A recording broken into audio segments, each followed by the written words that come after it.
If you think your family drama is bad, wait until you hear how my own daughter-in-law publicly destroyed my life over a plate of steak. Evil old woman. You shouldn't come here. Those were the exact words she screamed right before she slammed my dinner plate onto the floor, shattering it into a million pieces. But let's go back to the beginning. My name is Evelyn. For years, I truly believed I had a picture-perfect family. My son Ethan is a highly successful architect, a boy I sacrificed everything to raise as a single mother. And his wife Chloe? She always played the part of the sweet, quiet, innocent girl next door. Looking back now, the warning signs were flashing red, but I chose to ignore them. It was always in the way she smiled, or rather didn't smile. It was in her polite, tight-lipped expressions and the icy coldness that entered the room whenever Ethan stepped out. I thought she was just shy. I was dead wrong. Tonight was supposed to be a night of pure joy. Ethan had just landed a massive promotion at his firm, and we were celebrating at a high-end, five-star restaurant downtown. I wore my absolute best dress, my heart bursting with pride. I couldn't wait to raise a glass and toast to my son's hard work and bright future. I arrived early, sitting in the plush velvet booth, watching the candlelight flicker. When I saw them walk through the door, I waved, a huge smile on my face. I thought we were there to celebrate a milestone. I had absolutely no idea that I hadn't been invited to a celebration. I had been lured into a carefully calculated trap, and the monster behind it was already staring right at me. As they walked toward my table, I stood up, my arms open for a hug, ready to embrace the daughter-in-law I thought I knew. But the look on Chloe's face wasn't one of celebration. It was a cold, calculated mask of hostility. She didn't meet my eyes. She didn't smile. She just stood there, looking past me as if I were a piece of furniture she wanted to throw away. When I reached out, she didn't just step back. She physically recoiled, as if my touch would contaminate her. "Hi, Evelyn," she muttered, her voice dripping with venomous indifference. "Not Mom. Not hi, Evelyn, it's good to see you."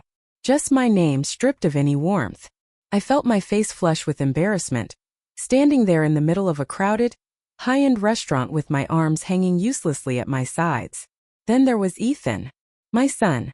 He was completely oblivious, buried in his phone, checking work emails or stocks. He didn't see the rejection. He didn't see the way Chloe's eyes darted around the room, scanning for an audience. To him, this was just dinner.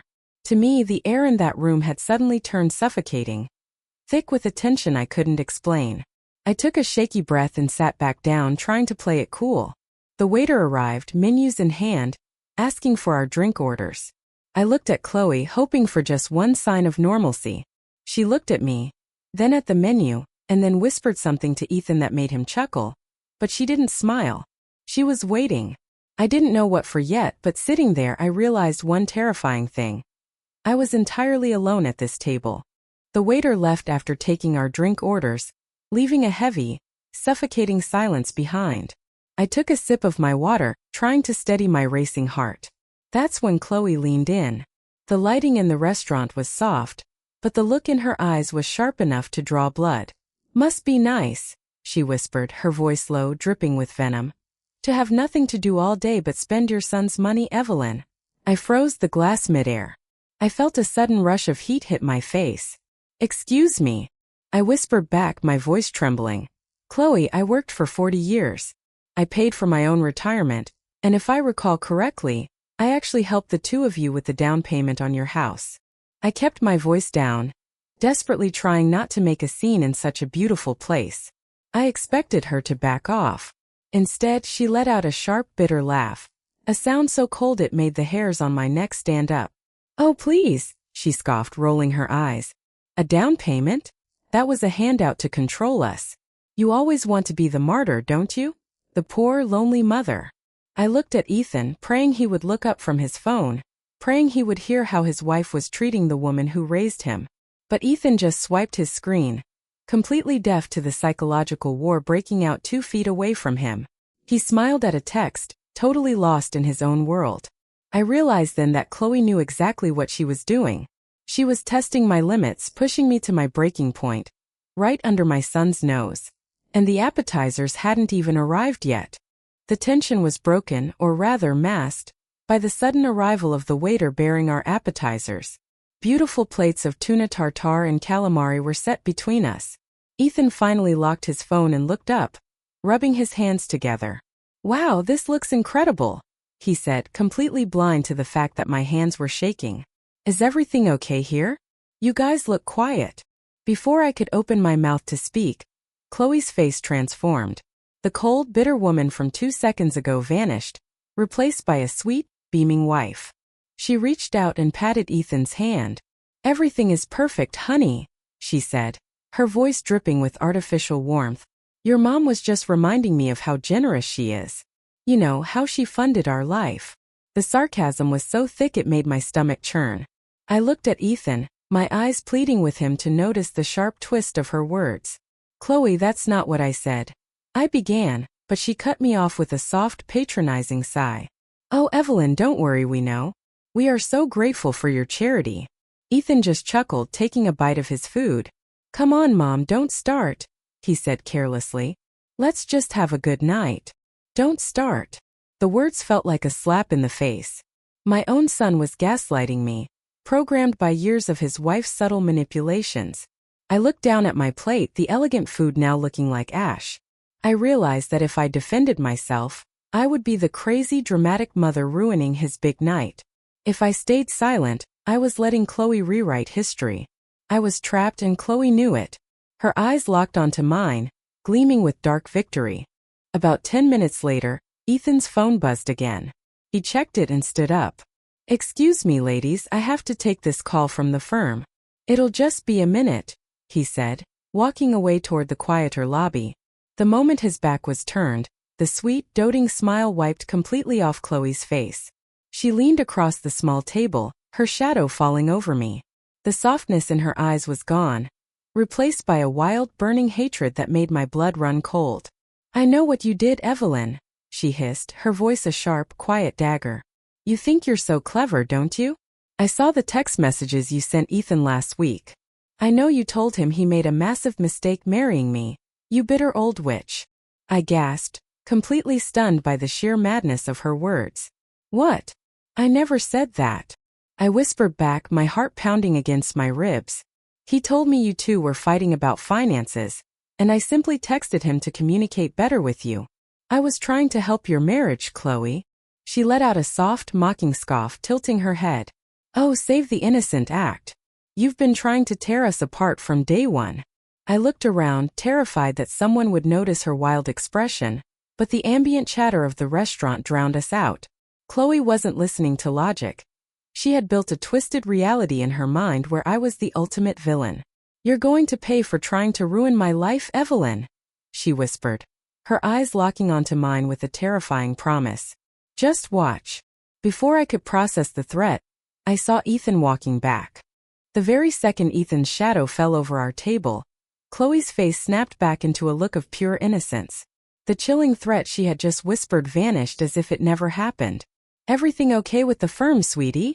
she asked, her voice dripping with honey. Ethan slid back into the booth, nodding. "Yeah, just some minor details about the new project. Everything's under control." Right on cue, 2 waiters appeared, carrying large, heavy ceramic plates. The aroma of garlic butter and perfectly seared beef filled the air as a beautiful, expensive steak was placed directly in front of me. "Enjoy your dinner, ladies and gentlemen," the waiter murmured politely before slipping away. Ethan smiled, picking up his steak knife. "Man, I've been waiting for this all day. Dig in, Mom." But I couldn't move. I sat there completely frozen under the warm, fancy restaurant lights. My heart was pounding so hard against my ribs I was convinced they could hear it. I stared at the heavy plate in front of me, and then my eyes drifted up to Chloe. She wasn't looking at her food. She was staring directly at me, her eyes locked onto mine, a small twisted smirk growing on the corner of her lips. The psychological warfare was suffocating. I felt trapped in a nightmare, suffocating in a room full of laughing, chatting strangers. If I screamed for help, I would look like the crazy one. If I stayed silent, I was waiting for the trap to spring. I reached out a trembling hand toward my silverware, trying to pretend everything was normal. I had no idea that my trembling hand was about to trigger the ultimate disaster. My fingers wrapped around the silver knife, but my hands were shaking so violently that I could barely hold it. I tried to press the blade into the steak, but my grip failed. The heavy metal knife slipped from my numb fingers, clattering loudly against the porcelain plate, then bouncing onto the wine glass. Clink! The sharp noise echoed sharply over the quiet chatter of the surrounding tables. That tiny noise was all it took. In an instant, Chloe snapped. The illusion of the sweet, quiet daughter-in-law evaporated into thin air. She didn't just get angry. She completely unraveled. With a sudden violent movement, she stood up so fast that her heavy wooden chair flew backward, screeching against the floorboards. The entire section of the restaurant fell dead silent. Dozens of eyes instantly locked onto our table. Ethan froze, a piece of bread halfway to his mouth. "Chloe? What are you doing? Sit down," he hissed, his face turning bright red with sudden embarrassment. But Chloe didn't hear him. She was breathing heavily, her chest heaving, her eyes dilated with an unhinged rage that looked almost demonic under the soft restaurant lighting. She looked at Ethan, then down at me, her hands clenching into tight fists. I looked up at her, paralyzed by a wave of pure terror. I wanted to apologize, to say it was just an accident, but the words caught in my throat. The air around our table felt heavy, charged with a dangerous electricity. Chloe slowly reached her hands out toward the edge of my table setting, her fingers twitching. I realized, with a sickening jolt in my stomach, that the trap had finally sprung. Before Ethan or I could even process what was happening, Chloe's hands clamped onto the edges of my heavy ceramic plate. With a terrifying guttural screech, she hoisted the entire dish, the massive steak, the potatoes, the dark wine sauce, and slammed it violently onto the hardwood floor right next to my feet. Smash! The sound of the thick porcelain shattering was like a gunshot in the silent restaurant. Shards of sharp ceramic and hot food exploded everywhere. Greasy gravy and meat splattered across the floor, and a huge wave of dark sauce flew upward, staining the front of my favorite cream-colored dress. I screamed, instinctively pulling my legs back, my heart nearly stopping from the sheer shock. But she wasn't done. Chloe leaned over the table, her face just inches away from mine. Her eyes were completely bloodshot, filled with a twisted, manic satisfaction. And then she screamed at the top of her lungs, her voice echoing off the high ceilings. "Evil old woman! You shouldn't come here. You ruin everything." The entire restaurant gasped in unison. People stood up from their booths to get a better look. Gasps of horror rippled through the crowd, and I could feel 100 eyes burning into me. I sat there frozen, covered in food, with tears of absolute humiliation welling up in my eyes. I looked over at my son, waiting for him to finally protect me, waiting for him to put an end to this madness. The heavy ring of the shattered plate faded, replaced by an agonizing buzz of whispers. "Oh my God, did she just throw that?" a woman nearby gasped. I could feel every camera phone in the room shifting toward us. I sat paralyzed, the warm steak sauce soaking into the fabric of my dress, heavy tears finally spilling down my cheeks. The public humiliation was a physical weight, crushing the air out of my lungs. From the corner of my eye, I saw the restaurant manager rushing toward our table, flanked by 2 security guards. The elegant, 5-star atmosphere had degenerated into a cheap circus sideshow, and I was the main attraction. Chloe was still standing, hyperventilating, her eyes darting around as if looking for approval from the crowd. She wasn't ashamed.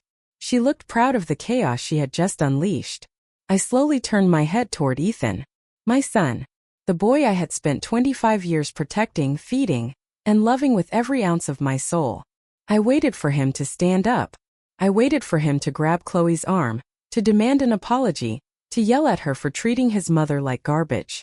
I just needed him to say one thing to defend me, just one word to show me I wasn't alone. But Ethan didn't move. He kept his head down, staring at the mess on the floor, his shoulders trembling. When he finally looked up, his eyes weren't filled with rage at his wife. They were filled with resentment toward me. He looked embarrassed, not of Chloe's violent outburst, but of my tear-stained face. He opened his mouth, and the words that came out broke my heart worse than any shattered porcelain ever could. Ethan leaned forward, his eyes cutting into me like glass. "Mom, why do you always have to provoke her?" he yelled, his voice cracking, loud enough for the neighboring tables to hear. "You know she's been under a lot of stress with work. Did you really have to push her to this point on my celebration night?" I felt the air leave my body. The manager and the security guards arrived at the table, but their voices faded into static. All I could hear was the ringing in my ears. He was blaming me.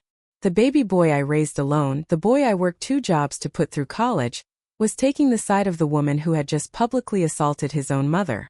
I looked at Chloe. The heavy breathing had stopped. The manic rage in her eyes dissolved, replaced by a smug, victorious grin. She knew she had won. She had completely brainwashed my son, turning him into a weapon against me. She leaned back into the booth, crossing her arms, looking down at me covered in food as if I were a cockroach she had successfully crushed. In that agonizing moment, something inside me broke, but something else hardened. The blinding sadness washed away, leaving behind a cold, clear reality. I looked at Ethan's defensive posture and Chloe's arrogant smile. I realized that my son was no longer my son. He was a stranger, and I was completely done trying to save him. I didn't scream. I didn't cry another tear. I simply reached into my purse, pulled out a linen napkin, and calmly wiped the dark wine sauce from my arm. The manager was hovering, apologizing profusely, but I ignored him. I stood up, adjusting my stained dress, holding my head high. I looked at Ethan, then at Chloe, whose smug smile suddenly faltered under my cold gaze. "You two deserve each other," I said, my voice quiet, steady, and deadly calm. It echoed louder than Chloe's scream. I didn't wait for Ethan's response. I turned my back on them, walking past the shattered porcelain, past the security guards, and out of that restaurant. I walked with as much dignity as a woman covered in food could muster, ignoring the pitying stares of the entire dining room. The cold night air hit my face as I stepped onto the sidewalk. I pulled out my phone and called an Uber. While waiting under the streetlights, I didn't hesitate. I opened my contacts. Ethan. Blocked. Chloe. Blocked. In less than 10 seconds, I erased them from my digital life. As the car pulled up, I looked at my stained reflection in the window and smiled. I was free, and they had no idea what they had just lost. Karma didn't just knock on their door. It kicked it down. Another diner had filmed Chloe's entire unhinged meltdown and posted it online. Within 48 hours, the video went viral. Ethan's boss saw it, and by Monday morning, my son was fired for bringing public disrepute to the firm. His career as an architect was ruined in 60 seconds. Without his income, their fragile world shattered. Ethan used a stranger's phone to leave me a sobbing voicemail. He begged for a loan, crying that they were facing foreclosure on their house, and that Chloe was threatening to divorce him.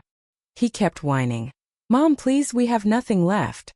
I listened to his pathetic excuses, felt absolutely zero pity, and blocked that number too. Right now, I am sitting in the airport, sipping a glass of champagne. My house is sold, my bank account is full, and I have a one-way ticket to Hawaii. They wanted the evil old woman gone? Well, they got their wish. They thought I was the anchor dragging them down, but they forgot I was the only thing keeping them afloat. Enjoy the wreckage, kids. I'm finally living my life.